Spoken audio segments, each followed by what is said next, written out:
ទៅផ្សារឥឡូវអត់ហ៊ាននៅយូរទេដោយសារតែការងារនៅផ្ទះហ្នឹងរឿងមានច្រើនដែរបើកាលពីមុនអីចេះបដែតទិញអីវ៉ាន់តិចតួចនិយាយលេងតិចតួចអីចឹងទៅប៉ុន្តែដោយសារឥឡូវខ្ញុំក៏អត់សូវមានពេលទៅដែរខ្ញុំមានពេលថ្ងៃសម្រាប់តិចតួចទេដើម្បីធ្វើការងារផ្ទះនិងរៀបចំដាំដុះផ្កាក៏ដូចជាដំណាំផ្សេងនៅមុខផ្ទះជារៀងផ្ទះអីហ្នឹងអញ្ចឹងហើយស្រោតណាស់សំបីតផាសិនដោះគោហ្នឹងក៏ត្រូវច្រកយកមកផឹកនៅផ្ទះដែរ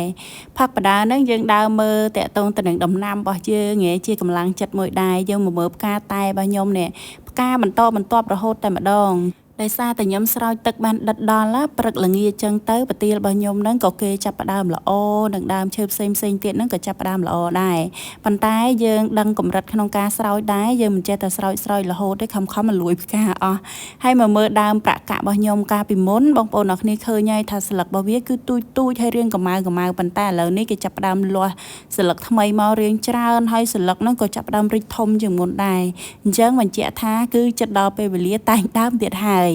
ចំណែកឯដើមស្រល់ក្អូបរបស់យើងវិញចាបន្ទាប់ពីវគ្គមុនហ្នឹងគេចាស់ស្លោកអស់ទៅឥឡូវនេះចាប់ផ្ដើមលាស់ត្រួយខ្ចីថ្មីទៀតហើយដំបូងឡើយខ្ញុំគិតថាដើមឈើនេះប្រហែលជាខ្ញុំយកមកដាំឬក៏ផ្កាដែលខ្ញុំយកមកដាំនេះវានឹងអន់រយៈពេលយូរប៉ុន្តែអត់ទេគ្រាន់តែយកមកដាំភ្លាមឥឡូវនឹងចាប់រឹសឲ្យបងប្អូននៅអាគៀនគេនោះឥឡូវស្លឹកគេឡើងប៉ុណ្ណាណីបើនិយាយពីក្រូចរបស់យើងវិញថ្ងៃនេះវាទុំហើយខ្ញុំតាមពិតទៅខ្ញុំបេះផឹកតែក្រូចឆ្មាជាប្រចាំដែរហ្នឹងតែគាត់ថាពេលខ្លះផឹកអត់ទាន់ដែរព្រោះវាច្រើនដើមហ៎ហើយណាមួយការផឹកតែក្រូចឆ្មារបស់ខ្ញុំក៏វាអត់សូវចុះក្រូចឆ្មាហ្មងដែរដោយសារពេលដែលខ្ញុំដាក់នៅក្នុងតែហ្នឹងខ្ញុំត្រូវការតែមួយផ្លែឬក៏ពីរផ្លែតែប៉ុណ្្នឹងឯងក្នុងម្ដងពួកអីក្រូចឆ្មានេះវាជូរ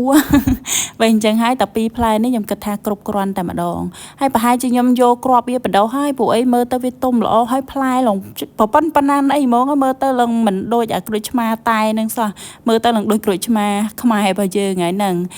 ហើយបន្ទាប់ពីមើលក្រូចឆ្មានឹងហើយឥឡូវនេះខ្ញុំទៅមើលតាក់ទងទៅនឹងផ្កាដែលខ្ញុំសាបកូនណាឥឡូវហ្នឹងគេចាប់ផ្ដើមដុះហើយខ្ញុំឃើញថាដុះមានអីល្អតែចាំមើលពេលវាធំស្រស់គ្នាទៅវាចេញផ្កាហើយរឹតតែស្អាតហើយហើយឥឡូវនេះយើងមកមើលស្ពៃនេះចានិយាយទៅគ្នាឧបសគ្គទៅនឹងសង្ហាហើយនឹងបណ្ដូលនឹងឯងបងប្អូនអើយ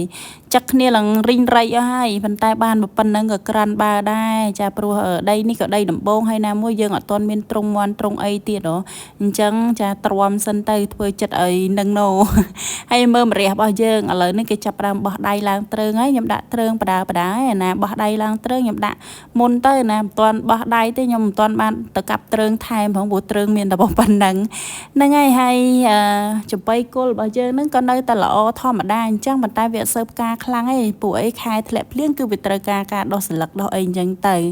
ហើយអរគុណបងប្អូនអរគ្នាសម្រាប់ការមើលវីដេអូរបស់ខ្ញុំជូនពរសុខភាពល្អសំណាងល្អយើងជួបគ្នានៅវីដេអូក្រោយទៀតជម្រាបលាប៉ុណ្ណឹងសិនណាបាយបាយ